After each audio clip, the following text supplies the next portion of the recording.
കണ്ണൂർ പാലക്കോട് അഴിമുഖത്ത് തോണി മറിഞ്ഞ ഒരാളെ കാണാതായിട്ടുണ്ട്. പുഞ്ചക്കാട് സ്വദേശിയായ അബ്രഹാമിനെയാണ് കാണാതായത്. മത്സ്യബന്ധനത്തിനായി പോയ ചെറുതോണി മറിഞ്ഞാണ് അപകടമുണ്ടായത്. നിഖിലുണ്ട്. നിഖിലെ, എങ്ങനെയാണ് ഇപ്പോൾ തിരച്ചിൽ പുരോഗമിക്കുന്നത്?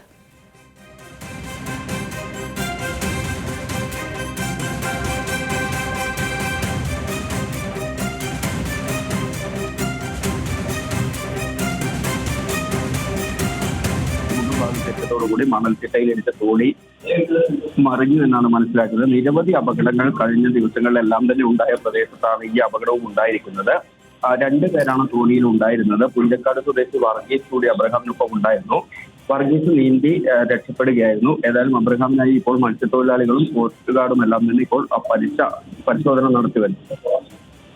ശരി നിഖിൽ, എത്രയും വേഗം അവരെ കണ്ടെത്താൻ കഴിയട്ടെ. അവിടെ തിരച്ചിൽ തുടരുകയാണ്. നിഖിലാണ് വിവരങ്ങൾ നൽകിയത്.